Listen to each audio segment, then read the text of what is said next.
இது ஆவா இப்படி எப்படி போடுறது? இது யார் உனக்கு சொல்லி கொடுத்தது? இது கரெக்ட்டா இருக்கும். இது கரெக்ட்டா இல்ல. இது கரெக்ட்டா இருக்கும். இது அனைவருக்கும் வணக்கம் நண்பா. நான் உங்க பிரவீன்குமார் பேசுறேன். டேய், இந்த இஷ்யூ பத்தி ஆல்ரெடி பேசிட்டா, மறுபடியும் ஏன்னா வந்த அப்படின்னு கேட்கறதுக்கு நிறைய பேர் வாய்ப்புகள் இருக்கு. அப்படின்னு ஏன் நான் வந்திருக்கேன்னா, இந்த இஷ்யூ இன்னும் முடிஞ்ச பாடே தெரியல. அதாவது சிந்துபாத் கதை மாதிரி அனுமார் வாழ் மாதிரி இழுத்துக்கினே போயினுக்கிறாங்க. இந்த வீடியோ பிளேவத்துக்கு ஒரு குழந்தை சொல்லிச்சு பார்த்தீங்களா, இதுதான் சொல்லிச்சு பார்த்தீங்களா, அந்த மாதிரி தான் இப்போ நடந்துட்டு இருக்கு. அதாவது என்னன்னா, இப்போ நம்ம கான்செப்ட் போகிறதுக்கு முன்னாடி ஒரு அசிங்கமான சில விஷயங்கள்லாம் இருக்கு. அதை பத்தி நம்ம பார்க்கலாம். கர்நாடகாவுக்கு ஒரு நியூஸ் சேனல் என்ன சொல்றாங்கன்னா, தமிழ்ந்து ஒன்றும் கர்நாடகா வரல, சொல்ல போனா மொழியின் தந்தையே கர்நாடகா தான் அப்படின்னு ஒருத்தர் எடுத்து வைக்கிறாரு. நல்லா இருக்க. கர்நாடகாவின் நீதிபதி, நீதியை தரும் நீதிபதி அவர்கள் மன்னிப்பு தானப்பா கேட்டு போறதுல என்ன இருக்கு? நீதிபதி என்ன சொல்லணும் என்ன சொல்லக்கூடாது உங்களுக்கே தெரியும். அதை பத்தி நம்ம டீட்டெயிலாக பேசுவோம். தமிழ்நாட்டில் இருக்கிற சில அரசியல்வாதிகளை கமலஹாசன் மன்னிப்பு கேட்டதா என்ன அப்படின்னு கேட்கவும் செய்யறாங்க. அவங்க யாருன்னு பார்ப்போம். முக்கியமான ஒரு அரசியல் பிரபலம் ஆர்சிபி ஜெயிச்சதுக்கு பாராட்டு போட்டிருக்காரு. ஆனா இப்ப வரைக்கும் இந்த இஷ்யூவை பத்தி பேசல.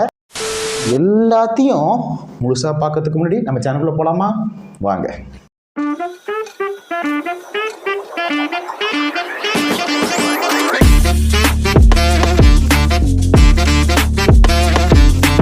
ஒரு நெறியாளர், செய்தி நெறியாளர் மாதிரி தான் தெரியுது. அவர் என்ன சொல்றாருன்னா, தமிழ்லேருந்து வந்த மொழி கர்நாடகான்னு சொல்றீங்க. அப்படி பார்த்தா தமிழே தந்தை மொழி கர்நாடகா தான். ஏன்னா எங்க ஊர்ல இருந்து வந்த பெரியார் ராமசாமியை தான் நீங்க தந்தையா ஏத்துக்கிட்டு இருக்கீங்க.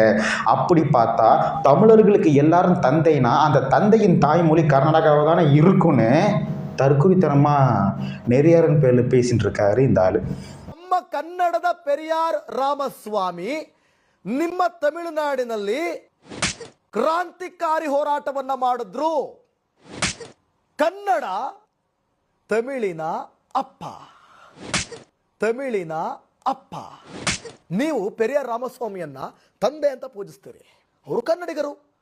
ಹಾಗಾದ್ರೆ ತಮಿಳುನಾಡಿನ ಬಂಧು ಮಿತ್ರರೇ, ನೀವು ಒಪ್ಪಿಕೊಳ್ಳಿ, ಕನ್ನಡ ನಮ್ಮ ತಂದೆ ಅಂತ.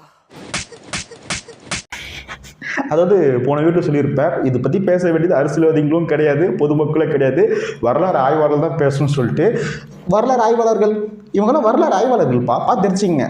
இவர் சொன்னால் கரெக்டாக. நெக்ஸ்ட், இப்போ கர்நாடகாவில் இருக்கிற நீதிபதி, அதாவது நீதிபதினா இந்த தரப்பினரும் இந்த தரப்பினரும் ரெண்டு தரப்பினரும் எது கரெக்டு எது தப்புன்னு பார்த்து சரியாக தீர்ப்பு கொடுக்குறவங்க தான் நீதிபதினு பேர் எனக்கு தெரிஞ்ச வரைக்கும்.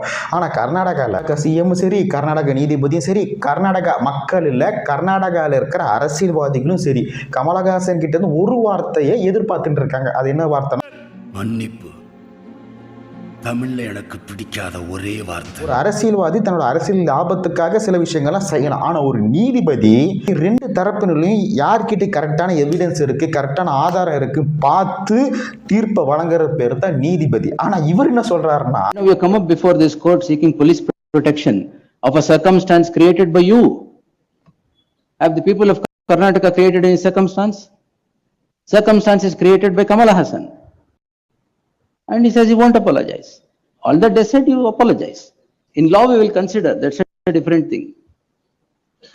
But no person has, now you have undermined the sentiment of people of Karnataka saying, yes, your language is born to that, or Tamil language is the mother of Karnataka, Kannada language. On what basis? You're a historian? Are you a historian? Are you a linguist? Kamal Haasan அவர்கள்கிட்ட ரெண்டு பக்கத்துக்கு ஒரு letter நீதிமன்றத்துக்கு போச்சு. அங்க போய் அதுல ஒரு வார்த்தையில கூட மன்னிப்புன்றது மென்ஷன் பண்ணல. மன்னிப்பு கேட்கறதுல எனக்கு எந்த விதமான அவமானமும் கிடையாது. இப்பதான் பிரைட் ஆரம்பிச்சான். நான் ரமேஷ் அடிச்சது நிஜம் மாதிரியே ஆகிவிட்ட நிலையில் நான் மன்னிப்பு கேட்கலன்னா காலேஜ் கண்ணாடி எல்லாம் உடைச்சிருவேன் நீங்க அச்சுறுத்தும் நிலையில் காலேஜையும் காலேஜ் கண்ணாடியும் காப்பாத்துறதுக்காக, முக்கியமாக ரமேஷுடைய தன்மானத்தை காப்பாத்துறதுக்காக நான் அவரை அடிச்சேங்கிறத உங்களால நிரூபிக்க முடியாவிட்டாலும் சாரி. நான் கூட அந்த படத்தை பார்க்கலான்னு இருந்தேன். மன்னிப்பு கேட்டால் அந்த படம் ரிலீஸ் ஆக போகுது. கர்நாடகாவில் நீதிபதி சொல்கிறாரு. இதில் சில கமெண்ட்லாம் பார்த்தேன். கர்நாடகாவில் இருக்கும் நீதிபதி பேச்சே கமலஹாசன் மதிக்க மாட்டேங்கிறாரே, இவரெல்லாம் ஒரு இந்தியரா அப்படின்னு கீழே கமெண்ட் பாக்ஸ் எல்லாம் நான் கொஞ்சம் பார்த்தேன். அந்த கமெண்ட் பாக்ஸ் போட்ட நண்பர்கிட்ட கொஞ்சம் கேட்கணும். கர்நாடக அரசுக்கு வந்து தமிழர்களுக்கு தண்ணி தர வேண்டும் என்று தீர்ப்பு எழுதும் பொழுது தமிழ்நாட்டு நீதிபதி சொல்வதெல்லாம் கர்நாடகா கேட்காதுன்னு நீங்க சொன்னீங்களே இந்தியர்களா அப்படி நான் கேட்கலாம். அந்த கமெண்ட் பாக்ஸை சொன்ன நண்பர்கிட்ட நான் கேட்குறேன். அரசியல் பண்ணணும், இந்த விஷயம் வச்சு அரசியல் பண்ணணும். அதை பற்றி நான் இன்னும் டீட்டெயிலாக சொல்கிறேன். இன்னும் நிறைய இருக்குது. வரேன். முருகன் உங்களுக்கு எல்லாருக்கும் தெரியும். அவர் வீடியோவை பார்க்கும்போது சொன்னார், கர்நாடகா துணை முதலமைச்சர் எப்படி தமிழ்நாட்டில் துணை முதலமைச்சர் வந்து உதயநிதியோ, ஆந்திராவில் துணை முதலமைச்சர் வந்து பவன் கல்யாண், அதே மாதிரி கர்நாடகா துணை முதலமைச்சர் என்ன சொல்கிறாருன்னா, ஓசூரில் வந்து 50 லட்சம் தமிழர்கள் வந்து வந்துட்டு போயிருக்கிறாங்க, கொஞ்சம் ஞாபகம் வச்சுட்டு பேசுங்க மிஸ்டர் கமலஹாசன் அப்படின்னு சொல்கிறாரு. மிரட்டல், அதாவது பப்ளிக்காக மிரட்டல் மாதிரி. இது வந்து கர்நாடகா துணை முதலமைச்சர் பேசியிருக்காரு. நம்ம சாட்டை துரைமுருகன் அவர் சொல்லும் போது நான் இதை மிரண்டேன். இந்தியாவுக்குள்ளே தானே இருக்கிறோம் நம்ம, ஏதோ இந்தியா பாகிஸ்தானுக்குள்ளே இருக்கிற மாதிரி இருக்குப்பா. எனக்கு ஒன்றும் புரியல. கர்நாடகாவுடைய துணை முதலமைச்சர் டி.கே. சிவகுமார் கமலஹாசன் வந்து கன்னடர்களுடைய உணர்வுகளை புரிந்து கொள்ள வேண்டும், அவர் மன்னிப்பு கேட்கணும். ஒரு நாளைக்கு 50,000 பேர் ஓசூர்லேருந்து வந்துட்டு போயிருக்காங்க. நேரடியாக கொலை மட்டும் கொடுக்குறாங்க. ஒரு துணை முதலமைச்சர் நேரடியாக ஓசூர்லேருந்து 50,000 தமிழர்கள் வந்து கர்நாடகா வராங்க, அதனால் அதெல்லாம் கவனத்தில் வச்சுக்கிட்டு நீங்கள் மன்னிப்பு கேட்கணும். எப்படி பேசுகிறேன் பாருங்க. இது போதாதுன்னு 1991 யோசிச்சு பாருங்கன்னு சொல்லிட்டு இன்டர்நெட்டில் வந்து வைரலாக போயிட்டு இருக்கு. 1991 என்ன நடந்திருக்குன்னு நானும் செக் பண்ணி பார்த்தேன். கர்நாடகா என்னைக்குங்க வந்து ஜனநாயக உணர்வுடன் செயல்பட்டாங்க? 91 பங்காரப்ப ஆட்சி காலத்தில் 100கணக்கான தமிழர்களை கொண்டாங்க, பாலியல் கொடுமை பண்ணாங்க, தமிழர்களை அகதியாக விரட்டினாங்க. 2015-16 காலகட்டத்தில் 50 கேபிஎன் பேருந்தை கொடுத்தாங்க. 100 பேர் தெரியாதவன் பேசினா அது கண்டுக்க தேவையில்லை. ஆனா துணை முதலமைச்சரே கர்நாடகாவில் தமிழ் மக்களும் இருக்கிறாங்க. கொஞ்சம் யோசிச்சு பாருங்க. டி.கே. சிவகுமார் இந்த இனவரி அமைப்புகள் எல்லாம், இந்த அமைப்புகள் எல்லாம் கலவரம் பண்ணாம இருக்கணும்னா பாத்துக்கங்க.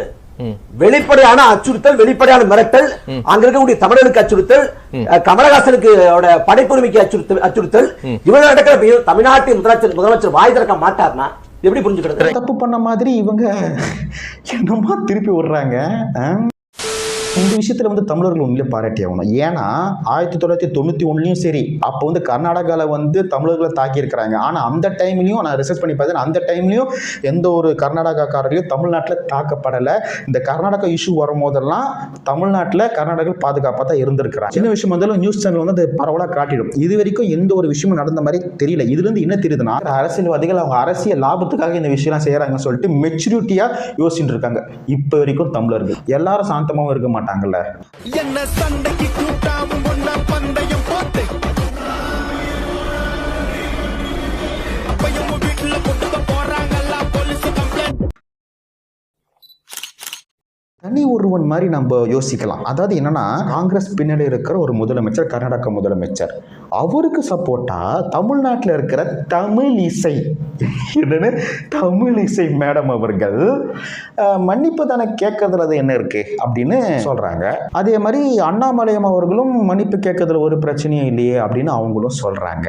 இவங்க 2 பேரும் பிஜேபி. சரி, ஓகே. கர்நாடகாவில் இருக்கிற சிஎம் அவங்க மொழியை வந்து அவமானப்படுத்திட்டாங்க. அவமானம்லாம் இல்லை, உண்மையை பேசணும். தமிழ்னு வந்த மொழி கர்நாடகா உண்மையை பேசணும். ஆனால் அதை அவங்க அவமானமாக எடுத்துக்கிறாங்க. அவமானப்படுத்திட்டாங்கன்னா அவங்க ஸ்டாண்டர்டாக இருக்கிறாங்கல்ல. நம்ம தமிழ்நாட்டில் இருக்கும் நம் முதலமைச்சர் அவர்கள் வாயே தரக்கலையே. நான் வந்து பதறிட்டு இருந்தேன். ஆனால் டப்புன்னு ஒரு டியூட் வந்துச்சு, இந்த இஷ்யூ பற்றி பேச போகிறேன்னு சொல்லிட்டு உள்ளே போய் பார்த்தா ஆர்சிபி 18 வருஷம் கழிச்சு கப் அடிச்சதுக்கு வாழ்த்துக்கள் தெரிவிச்சிருக்காரு நம்ம ஐயா ஸ்டாலின் அவர்கள். அங்க 2 குடும்பம் வெட்டி செத்துக்கிட்டு இருக்காங்க, உனக்கு சாப்பாடு பெருசா போச்சு. வாழ்த்துக்கள். கர்நாடகா ரெப்ரசன்ட் பண்ற ஆர்சிபிக்கு வாழ்த்துக்கள். இங்கிருந்து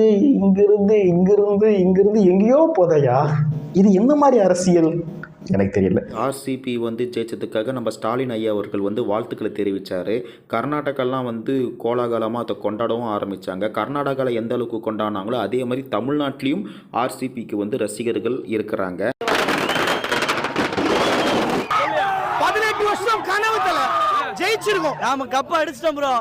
ரொம்ப நாள் கழிச்சு நல்லா செலிப்ரேட் பண்ணிக்கிறேன். நான் இல்ல ஒரு கப் இருக்கு, அது போதும் எங்களுக்கு. டீ கப் விராட் கோலியை நீ தப்பா பேசுற. ஆமா, தமிழ்நாட்டில் இருக்கிற ஆர்சிபி ரசிகர்கள் வந்து அதாவது கர்நாடகாவில் ஒரு பிரச்சனை போயிட்டு இருக்கு, கமலஹாசன் அவர்கள் மன்னிப்பு கேட்கலன்னா தமிழர்களுக்கு தண்ணி தர மாட்டோம், தமிழர்களை தாக்குவோன்னு கர்நாடகாவில் இருக்கிற துணை முதலமைச்சர் அவர் இப்படி சொல்லியிருக்காருன்றது கூட இங்கே இருக்கிற தமிழ்நாட்டில் இருக்கிற ஆர்சிபி ரசிகர்களுக்கு தெரியுமோ தெரியாதோன்னு எனக்கு தெரியாது. அவங்க கொண்டாட்டத்தில் ஈடுபட்டுட்டு அவங்க போயிட்டாங்க. ஆனால் கர்நாடகாவில் 18 வருஷம் கழிச்சு IPL கப் வாங்கியிருக்கிறோன்ற அந்த உச்சக்கட்ட கொண்டாட்டத்தில் 11 பேர் கூட்ட நெரிசலில் இறந்திருக்காங்க. ஆர்சிபி அணியின் வெற்றி கொண்டாட்டத்தில் ஏற்பட்ட கூட்ட நெரிசலில் சிக்கி சிறுமி உட்பட 11 பேர் உயிரிழந்தது நாட்டையே சோகத்தில் ஆழ்த்தி இருக்கிறது.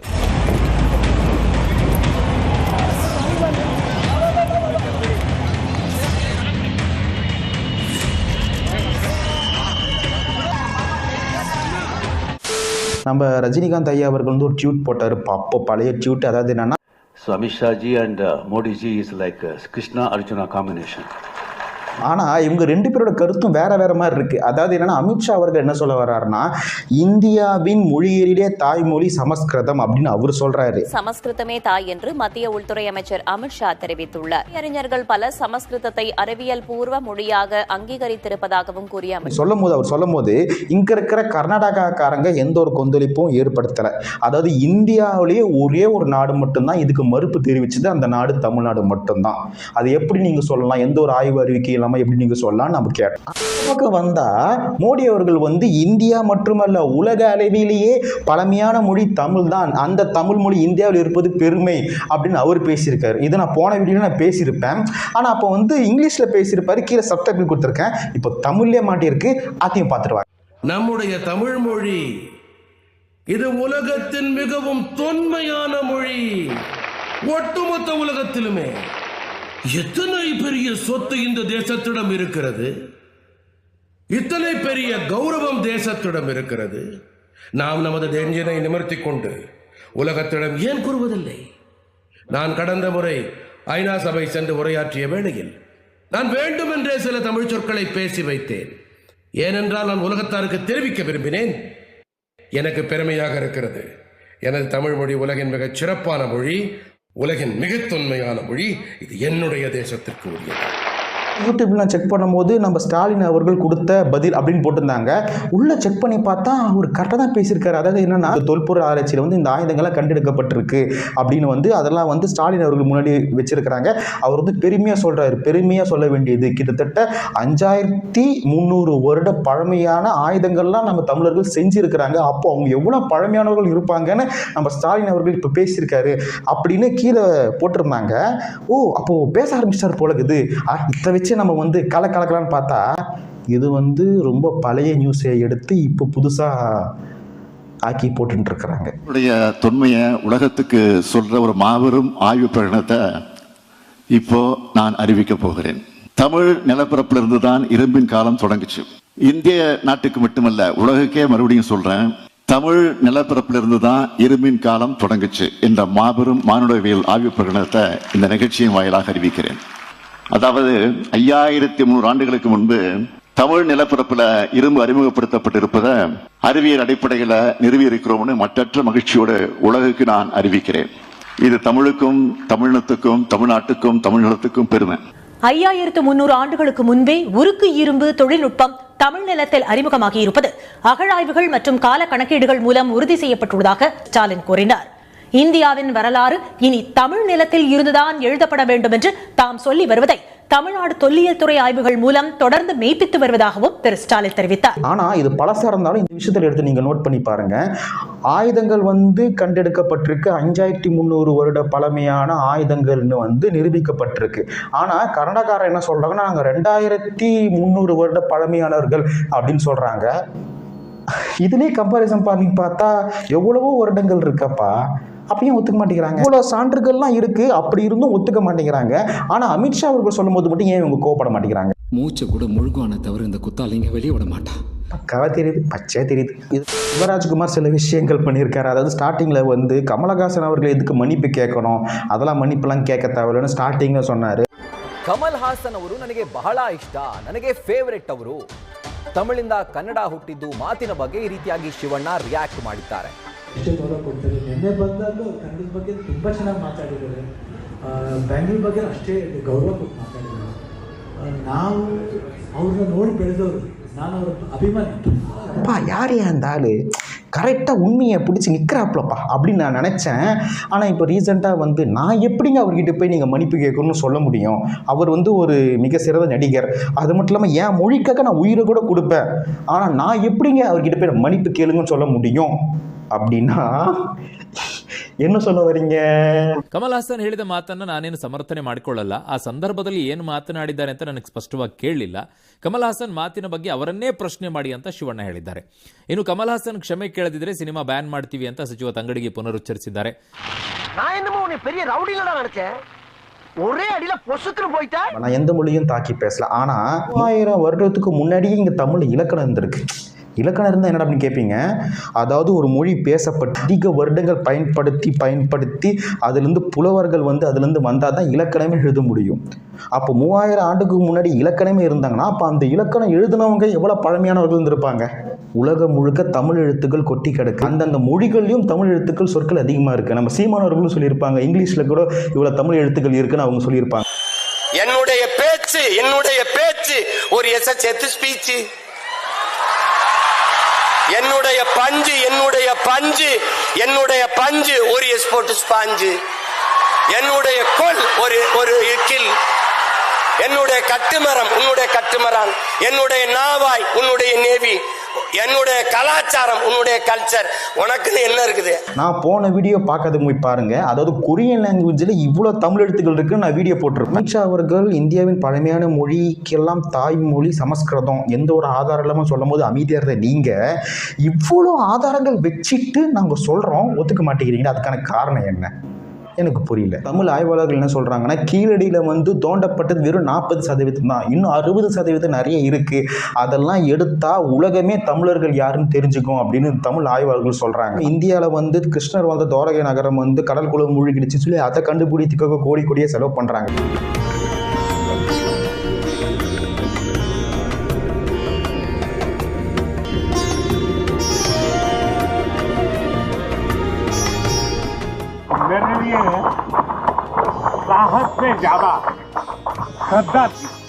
ஆனால் தமிழ்நாட்டில் இருக்கிற குமரி கண்டத்தை தோண்டி கண்டுபிடிக்கிறதுக்கு எந்த ஒரு செலவும் பண்ண மாட்டேங்கிறாங்க. சரி, தான் வந்து உண்மையை வெளியே கொண்டு வர மாட்டாங்கன்னு சும்மா இருந்தால் உலக நாடுகள் வந்து இந்த வந்து நேஷனல் ஜியோகிராஃபி அதுக்கப்புறம் வந்து டிஸ்கவரி சேனல்லாம் வந்து இந்த உலகத்தையே பழமையான நாடு இது, கீழே வந்து தமிழ்நாட்டு கீழே வந்து குமரி கண்டம் இருக்கா அது ரிசர்ச் பண்ண வந்தாலும் அனுமதி கொடுக்க மாட்டேங்கிறாங்க இந்திய கவர்மெண்ட்.